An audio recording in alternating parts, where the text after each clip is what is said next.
Mic check, Jackie B. Mic check, Jackie B.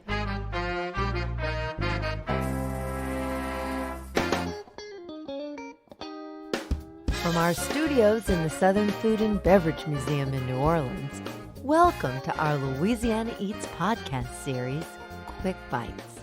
I'm Poppy Tooker. As a young culinary student, Jackie Blanchard strolled the winding streets of Lag Yol, the tiny French town famous for cutlery. She passed store after store, all proudly proclaiming themselves as Coutelier, which translates knife shop. Today, Jackie and her partner, Brandt Cox, have their own Coutelier. Two, actually. One in New Orleans Riverbend area and a new shop in Nashville, Tennessee. Despite the French name, Jackie and Brandt specialize in rare, hand-forged Japanese knives. We visited her at Coutelier to learn about these highly specialized tools and just why they're so favored by chefs today. My name is Jackie Blanchard. I am the co-owner of Coutelier here in New Orleans and our new shop in Nashville, Tennessee. Jackie, Coutelier is such a fascinating place. I could spend days in here. Well, in fact, I almost have. Tell us how you became interested in Japanese knives. Well, I think it all started for me. I was cooking professionally my entire life. I'm still cooking. Went to culinary school and found a chef who introduced me to Japanese steel and thought that the quality was just superior to a lot of the Western style knives like the Henkels and the Wusthoffs of the world that I had been accustomed to. They were lighter, they were a little bit sharper, they were thinner, and performed a little bit better for me. I have a smaller stature, and smaller hands, and when you're in culinary school, you're kind of given this knife kit that doesn't really fit everyone. So I felt my knife skills were kind of suffering because I wasn't using the right knife. It was something that was too big for me. So I started to, look more into Japanese steel, and the more I researched it, the more I found that not just in any knife making aspect, but in the craftsmanship in general, in any type of craft of Japan, the diligence and dedication to that craft is so much higher and denser than in any other craft in the world. So for me, it was about the craftsmanship and the history of a lot of these families that started out, making samurai swords often enough. 17 generations, some of these families had been making knives, making swords, and all of a sudden, this time period came along, which is about the same time frame as our Civil War, the late 1800s, and these swords were no longer legal.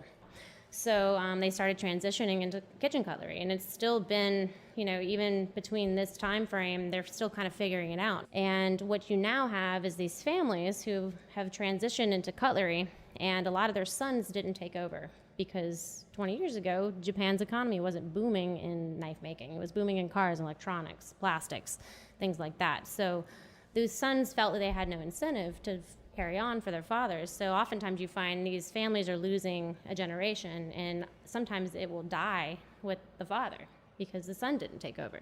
So that's sort of something we're dealing with now. The knife making aspect currently has a shift going on. So you have a lot of guys who aren't even related to the master. They just want to see that this continues on. Our part in this, besides the craftsmanship, besides the quality, the diligence that we see in everything that they do, besides just knife making, we really want to support that this continues on because it could be lost, just like any old world craft. So the history was very intriguing for us. Jackie, one of the things that I love about your shop and the knives is that every knife has a story behind it. So if you would, take us on a little tour and tell us about the people who inspire you to bring these knives into the United States. All right, let's take a spin. So here we have Shosui Takeda. Takeda is one of our favorite knife makers. He's from a town called Nimi in the Okayama prefecture of Japan. He is a third-generation master blacksmith. What is intriguing for us about him is the aesthetic. Obviously, you see is extremely kind of barbaric in a way, which is a great thing for us because it's a very old world look and style of his knives. These knives are so beautiful and completely unusual in that they're black. The blades of the knives are almost black. Why is that? So that black finish is called karochi, and karochi roughly translates to blacksmith's finish. So oftentimes you will find knives that are extremely well polished and they're shiny and they're beautiful. So this black finish, karochi, is sort of a byproduct of the quenching process, which is a part of the final heat treat where they quench the blade in oil, pull it out, and you're left with this black sort of carbon residue. And back in the day, originally, that was to protect the knife from oxidation because it was carbon steel underneath. So any type of oxidation would, lead to rust or tarnishing, things like that. And so the blacksmiths would keep these for themselves. They just wouldn't take that extra step to polish it for themselves. So they would keep these, and over the years, these would sort of fade and get really beautiful in this patina sort of way. It sort of changes with you. There's a slight fade aspect to the black finish. So you will see like the character build as you use the knife over the years. And I think that was one thing that really attracted us to his knives to begin with. And then we found out about him in his story. Tell us about him. So Chosui was actually not supposed to take over for his father's forge. He was the second oldest brother. Things fell through with his oldest brother, and his father basically said, now this is yours. Well, when Chosui was in high school, he didn't anticipate that this was, his path, because it was his older brother's path. So he was a little bit more rebellious type. He skipped his high school graduation to go see Bob Dylan in Tokyo, which I thought was very cool at the time. This is a very taboo thing to do in Japan, especially if you're from a very small town and part of a family heritage like theirs. So his family's almost disowned him because of that. But then, he took a turn for the serious factor of taking over the family. That was very important for him to do it right. So he kind of lost his, childhood rebellion, kind of took over the forge, and this was about 40 years ago. And so now his son, Akita, is taking over for him as well. So who are we going to visit next? So next we can visit the Takamura brothers from Ichizen, Japan, which is north on the western coast. So these up here are going to be all of our Takamura knives. And the Takamuras are three brothers. You have the master smith, you have the master sharpener, and you have the businessman. And they are third generation. They took over for their father's forge, and they were pioneers in dealing with powdered steel, which is a very, very dense, hard to work with stainless steel. So 30 years ago, when their father, was sort of facilitating this new process of forging with this, steel that many people weren't using. Now they are, because he created this process that other knife makers are now adopting, which is, a powdered steel knife has become a very popular steel to work with. Not everyone can do it because it's very hard to work with, but it is a great material for a long, sustained edge, stainless ability, all these things. So they are the sharpest knives we have in the house. Next, we're going to talk about Hiroshi Kato. And Kato is another master smith. He's also from Ichizen, Japan, the area from the Takamura brothers. They forge in this same town. He is sort of the professor, is what they call him, because there's many, many apprentices who like to forge underneath him, and he's teaching a lot of the newer generation. Like I was saying earlier, when you have this missing generational gap, where the sons didn't take over for the fathers, sometimes someone who is never affiliated with the family decides that this is the trade that they want to take on. So they'll find someone like Kato-san, and they will train with him for as many years as possible. And he's got his own son as well. He has several different knife lines that we carry. He forges his own brand for himself. He's got his lines that he creates for other umbrellaed brands as well. But he is a traditionally hand-forged master smith in the most traditional aspects of Japanese knife making. Which knife maker here in your store has the longest history? So I think that would be Moritaka. And Moritaka is out of Kumamoto, Japan, which is where we're traveling this summer to meet them. They've been around since the 12th century. They started in Fukuoka. And Fukuoka and Kumamoto are in the same Kyushu island, very southern island in Japan, off of the mainland. So they started making samurai swords. like many did. They transitioned about 200 years ago into kitchen cutlery. And as you can see, their style is very old world. There's not a lot of, dainty aspects to these knives. They're full carbon steel. They've got that black Karoshi style finish that we talked about earlier. And they're just an old world process like you don't see in other aspects of Japan. You have the high tech end and you have the very traditional end. They represent that very traditional end.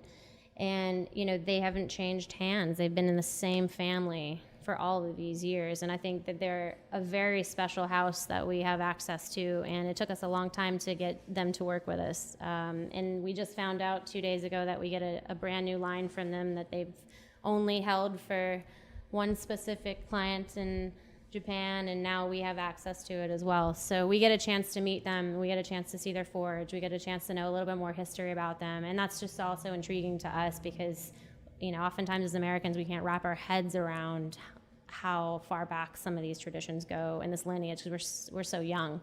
200, 300 years is a blip on their radar in terms of, some of these families and how long they've been doing this process.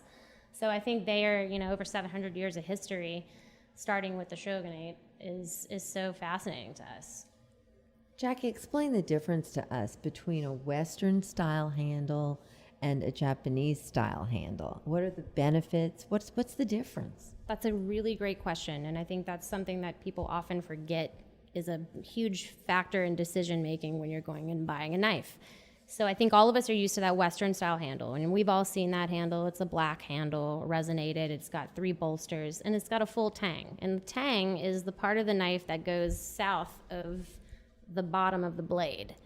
So when you're handling a knife, a full tang means that bottom part of the blade comes all the way through the handle. Now that's a Western style handle. Now in a Japanese style handle, the tang only goes into the handle about 3/4 of the way. You're never going to have a center balance per se on a Japanese style handle because a lot of that weight is now forward in the blade itself. And so with Western style handles, you have these riveting, you have the full tang, and all of that creates a center balance, which I think we all got used to, and we all kind of look for knives to be a center balance. That's not necessarily always the best case. I like a knife that has a little bit more of a forward weight. I prefer a Japanese handle because I like the blade forwardness because I think that guides the knife to do the work for me. That makes good sense. If it has a little extra weight, it's doing the work up front. Correct. Absolutely. And so also what you find is that with the Western handles, they're going to be a little heavier because you have this extra metal. You have the bolster, you have the rivets, you have the full tang, you have a composited, resonated handle. With the wa style, and that's what we call Japanese handles, a wa handle, W-A, come in various shapes, octagonal, oval, and a D shape. Those are the 3 main shapes you will find in a wooden style wa Japanese handle. And they will be lightweight. And so what you find also, besides the blade forward aspect, you will find that it's much lighter weight in your hand in general. So that leads to a little bit more enjoyability because it's less compounding on your wrists. Say you're a home cook and that you do Thanksgiving dinner, once a year for your family and you're cooking for 30 people. That's a lot of knife work, right? For someone who's not cooking all year long. So you get fatigued really quickly. And you want to enjoy this process. It's, exciting to cook for your family for Thanksgiving. I know it is for me. And so I want to enjoy every aspect of that. And so when I'm using a knife that I know is sharp, I know it's going to be a little lighter weight, so it's going to be less compounding on my wrist and my hand and less fatigue. That's all beneficial to me. So generally, your favorite is a Japanese handled knife. In general, yes. I like an octagonal handle. I think it's more ergonomic to the shape of your hand. If you look at, kind of how your hand curls, it's more of that octagonal shape. Now, tennis rackets are octagonal underneath the tape. Some hockey sticks are. It's all for a reason. It's a little bit more ergonomic. Not to say that I don't use a Western style handle at all. I've got some of those at home still, but moving forward into this world that we're in now, definitely have adopted into using the wa style handles, which I love. What does it mean to have a 50-50 bevel? So that means the geometry of the edge itself has the same cut degree. And so generally that degree is about 15 to 20 degrees given the knife maker. 50-50 just means that it's the same on both sides. And so if you're left-handed or you're right-handed, it works well for both of you. And now we understand a lot of left-handed people have a hard time finding left-handed knives. So we wanted to offer as wide of a range of ambidextrous style knives as possible, and we feel that's the best with 50-50 bevels. But we also have single bevels, and single bevels are almost like a plane. You know, it's cut one side very drastically. The edge is a little finer. You find single bevel knives are used in a lot of fish breakdowns, sashimi cuts, sushi, things like that. Every knife shape has its own utility, and that's a very important aspect with the Japanese as well. Everything's got a task. Another thing that stands out to me here in the shop is the way the different knife makers finish their blades in almost a decorative way. Yeah, there's several different finishes to knives. I think the hammering that you were first speaking of, they call that a tushime finish. Tushime means roughly pebbles. So it's sort of more of an aesthetic finish rather than a functional finish. But oftentimes people will say a knife that has a less of a polish doesn't allow food to stick to it as well. So that kind of comes into play. I'm not sure if I really believe that. I think all of that has to do with a sharp knife. But this tushime hammered finish is a beautiful aesthetic you see oftentimes, and that kind of goes back to an old world style. This sort of pattern you see here is Damascus, and what Damascus is rather than just an etching, which sometimes knives can be just etched in that way as more of an aesthetic, but these here particularly are made from folded steel. So you would take a bar of steel and you would kind of layer it, and what that layering does, as you heat treat it and you hammer it out, you fold it, and you continue to do that heat treat and that fold, and what that does is get rid of a lot of impurities in the steel or air pockets or anything like that. And so besides just the beautiful aesthetic that is the finished product, it's actually very functional in hardening the steel and getting rid of a lot of impurities. So, you know, a lot of Damascus requires a higher price point because it is very hard to work with. Oftentimes you see a lot of the laser etching these days, so it's harder to find true Damascus steel. Why is it called Damascus? Because originally that style was from the area of Damascus in the Middle East. And so when those swords were made, that sort of kind of migrated over to Japan in that aesthetic. So a lot of people think these knives are, you know, Middle Eastern in that respect because of Damascus, but it's basically become that style that the swords were created with in that steel. Jackie, how did you get the passion to do this? So it started with cooking, and I always felt sort of a draw to the continent of Asia. Just as a kid, I did a lot of research. I'm kind of a history nerd myself, besides cooking, and I always loved Japanese food. I loved the history that we can't get a hold of here like they have there.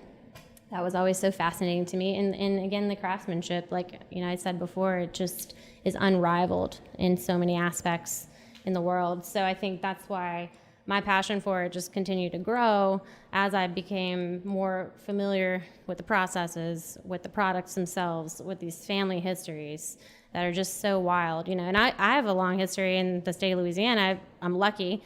I can go back 300 years with my family here, but, you know, even that is rare to find here in just the United States in general. So I think that, like, dedication to the history of your family and the traditions that go along with it are what fascinated me the most.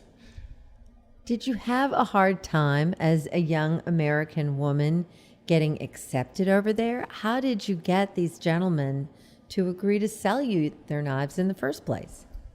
So I was a little ambiguous with my name in the beginning. I would, you know, my full name is Jacqueline, so I would sort of sign every email with Jack, but it was Jacque, so it could be Jacques. So it's pretty ambiguous about, you know, my sex when I was emailing back and forth. And I think that there were, you know, several times where we showed up in Japan. That's when they found out I was a woman, which they were very excited about. And I wasn't sure how, you know, that would roll across because it's such a patriarchal society. Even still, women don't have a lot of voice, especially in this industry. It's very, very unique. I don't find that there are very many women at all involved in what we do. So I think that was, you know, sort of scary for me at first when we decided to kind of push along with this is that maybe they won't sell to me because I'm a woman, and I didn't want to think of that way. But so I was, a little ambiguous in the beginning with it, and now this is no problem. And I should have never felt that way to begin with, because they are just so excited that, there's a new generation taking interest in what they're doing. And yet, to get these people to really take you seriously, you had to cross the ocean and go see them. Absolutely. You have to go. I mean, it's so important for them to see that you respect their culture enough to travel all that way to meet them. There were some knife makers that we couldn't get after the third trip. So finally they started to take us a little more seriously, and with that now it's like, we're getting contacted by other knife makers wanting us, to carry their products. So it definitely took us going there. People often ask us, how did you get into this? How did you get in touch with these guys? And it's just a matter of that. We didn't reach out to any other knife shops, and we were certainly inspired by several knife shops on the West Coast, but we wanted to do it ourselves, and we wanted to make sure that we were doing it the right way.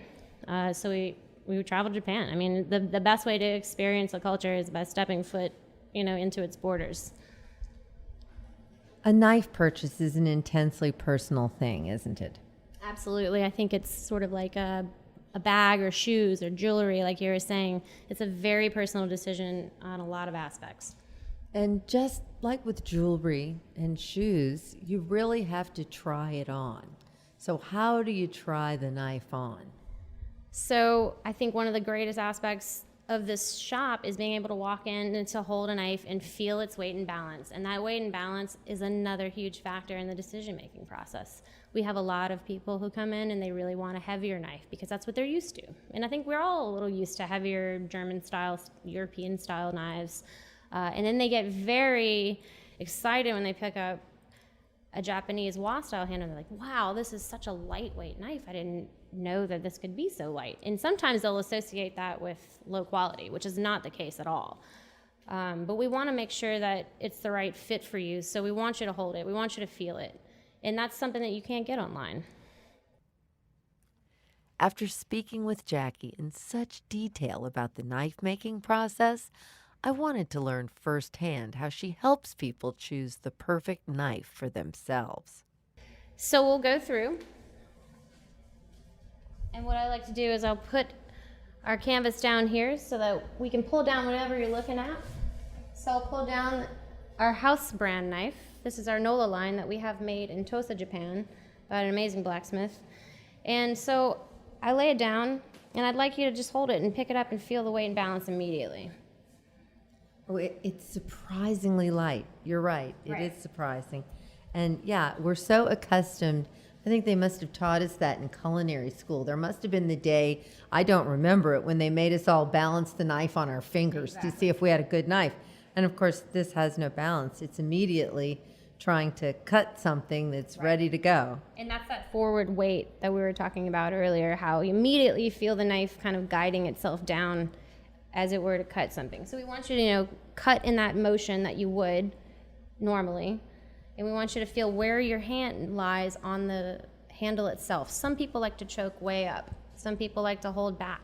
And I think that choking up on top of the heel comes from us not using knives that are the right size for us. I know that happened to me, especially with culinary school. It was a bad habit of mine. I had a 10-inch knife that I was given in my kit, which was incredibly large for me. So my hand would gravitate up forward because it was a little bit more comfortable for me that way. If I was holding back, I had this huge knife ahead of me that I just didn't feel comfortable with.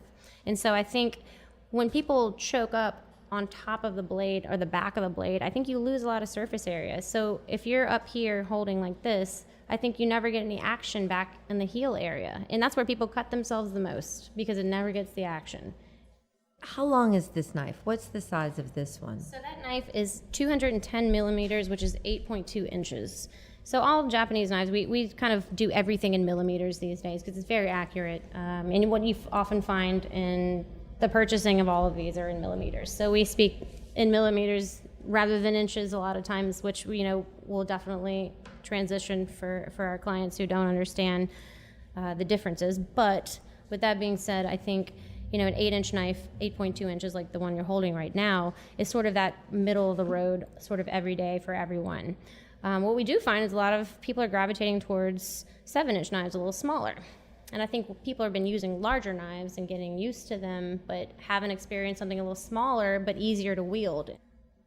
Some of these can be more intimidating than others, and we would like you to get a knife that fits you correctly because we don't want you to be intimidated by it. We want you to use it. And so, a big aspect in handling it and holding it and feeling that weight and feeling that balance and feeling the handle and if that fits your hand correctly is all a huge factor in that decision-making process. And that's why we will take the time and we'll pull all these knives down for you. You want to hold 20 of them to make sure that's the right one, then we'll go through 20 of them. Sometimes it takes longer for some people to others to decide, but we want to make sure that you're walking out of here with the best fit for you. You're purchasing an heirloom when you buy a Japanese knife. That is exactly correct. You are absolutely purchasing an heirloom, and that is what we want people to understand. And we know that some of these have a higher price tag than what most people are used to buying in a knife. But we often say some people play golf and they spend thousands of dollars on golf clubs and they play once or twice a year. Now, if you're a serious home cook, you don't have to be a professional. But if you're a serious enough home cook and you're cooking 3 or 4 days a week, to have that 1 or 2 go-to knives that every time is going to be the right fit for you, it's going to be sharp, you don't have to fight against it because it's dulling out fast, that is part of the investment. It's not like we're looking for you to continue to come back and buy a million knives. We want to fit you with the 1 or 2, and then maybe you come back and you see a different knife maker that you didn't have before, and you want to try someone else. And so we have that available where you can do that. You don't have to have the same line. Oftentimes we get accustomed to just having the block, and we have all this, 16 knives in that block, and how many of them all get used? Now everyone uses 1 or 2. And so I think to have those 1 or 2, it's definitely worth that small investment.